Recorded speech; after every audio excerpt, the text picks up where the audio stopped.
राजधानी दिल्ली में लूटपाट की वारदातें अब इतनी बेखौफ होती जा रही हैं कि बदमाश मामूली मोबाइल फ़ोन के लिए भी किसी की जान लेने से नहीं हिचकते। ताज़ा मामला रोहिणी ज़िले के बेगमपुर इलाके का है, जहां 19 वर्षीय फैक्ट्री कर्मचारी चंदन की बेरहमी से चाकू गोदकर जान ले ली गई। सबसे बड़ा सवाल ये खड़ा हुआ कि जिस जगह ये वारदात हुई वहाँ बेगमपुर थाना क्षेत्र के बेहद करीब है।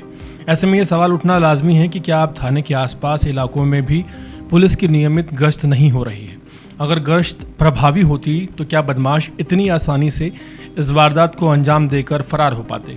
हालांकि बेगमपुर थाना पुलिस और anti robbery and snatching cell की संयुक्त टीम ने मामले का खुलासा करते हुए आरोपियों को गिरफ्तार कर लिया है। पुलिस ने आरोपियों के कब्जे से मृतक का मोबाइल फ़ोन, 6 अन्य मोबाइल फ़ोन और हत्या में इस्तेमाल किए गए 2 चाकू भी बरामद किए हैं। पुलिस के मुताबिक 13 जुलाई को रोहिणी सेक्टर 23 स्थित डीडीए मैदान में एक युवक का शव मिलने की सूचना मिली थी। मौके पर पहुंची पुलिस ने देखा कि युवक के शरीर पर कई चाकू के गहरे घाव थे और पास में एक हेलमेट पड़ा हुआ था।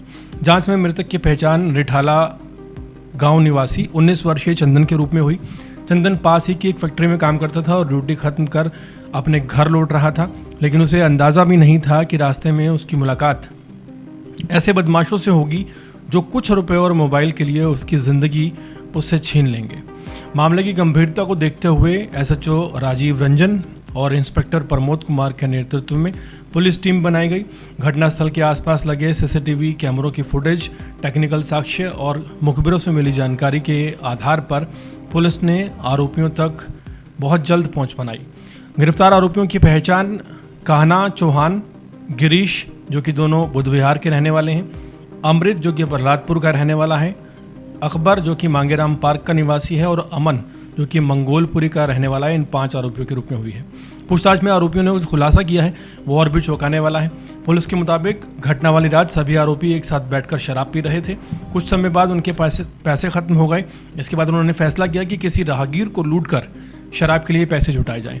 इसी दौरान चंदन वहां से गुजर रहा था। आरोपियों ने उसे रोककर मोबाइल और सामान लूटने की कोशिश की। जब चंदन ने विरोध किया तो 5 ने मिलकर उस पर चाकुओं से ताबड़तोड़ हमला कर दिया। कई बार होने के कारण चंदन ने मौके पर ही दम तोड़ दिया। इसके बाद आरोपी उसका मोबाइल लेकर आराम से फरार हो गए। ये घटना केवल एक हत्या की नहीं बल्कि राजधानी में बढ़ती लूटपाट की हिंसक वारदातों की गंभीर तस्वीर पेश करती है। पहले बदमाश लूटकर भागते थे, लेकिन अब मामूली विरोध होने पर भी सीधा चाकू निकालकर जान ले रहे हैं। इससे साफ है कि अपराधियों में कानून का खौफ कम होता हुआ नजर आ रहा है, खासकर जब मामला एक बड़े थाने के बहुत करीब का हो। इस मामले में पुलिस ने 5 आरोपियों को गिरफ्तार कर लिया है, जो सराहनीय कार्रवाई है, लेकिन इसके साथ ही कुछ अहम सवाल खड़े होते हैं। अगर जिस इलाके में इतना बड़ा थाना मौजूद हो उसके आसपास भी अपराधी इतनी निडरता से हत्या जैसी वारदात को कैसे अंजाम दे सकते हैं?